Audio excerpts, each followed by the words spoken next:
Lodge hotel కేంద్రంగా అసాంఘిక కార్యకలాపాలకు పాల్పడితే కఠిన చర్యలు తప్పవని వేములవాడ పట్టణ సీఐ వీరప్రసాద్ పేర్కొన్నారు. ఈ సందర్భంగా సీఐ వీరప్రసాద్ మాట్లాడుతూ వేములవాడ పట్టణ కేంద్రంలో అక్షయ లాడ్జీలో వేములవాడ పట్టణానికి చెందిన మల్లె రత్నయ్య అనే వ్యక్తి అక్షయ లాడ్జీ ఓనర్తో కలిసి లాడ్జీలో వ్యభిచారం నిర్వహిస్తుండటంతో తనిఖీలు చేపట్టి వారిని అదుపులోకి తీసుకుని కేసు నమోదు చేసి మల్లె రత్నయ్యను రిమాండ్కు తరలించడం జరిగిందని వేములవాడ పట్టణ ఇన్స్పెక్టర్ వీరప్రసాద్ తెలిపారు. లాడ్జీలలో బస కోసం వచ్చే వారి ఆధార్ కార్డులు, ఇతర ఐడెంటిటీ కార్డులు తప్పకుండా తీసుకోవాలని, లాడ్జీలో సీసీ కెమెరాలు తప్పకుండా ఏర్పాటు చేసుకోవాలని, లేదంటే చట్టపరమైన చర్యలు తీసుకోవాల్సి వస్తుందని హెచ్చరించారు.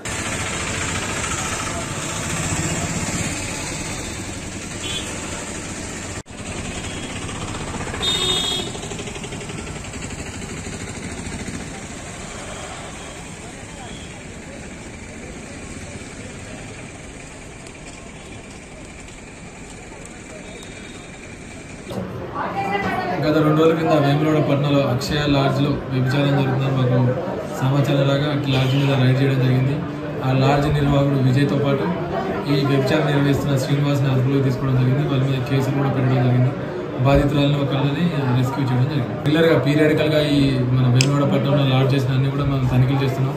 అయినా కూడా కొంతమంది ఈ లాడ్జ్ యజమానులు ఇట్లాంటి అసాంఘిక కార్యకలాపాలలో పాడుతున్నట్టు మాకు సమాచారం అందుతుంది. కాబట్టి ఇట్లాంటిది ఏదైనా ఉంటే మాకు సమాచారం ఇచ్చినట్లయితే అటు వ్యక్తుల మీద మేము కఠినమైన చర్యలు తీసుకుంటాం.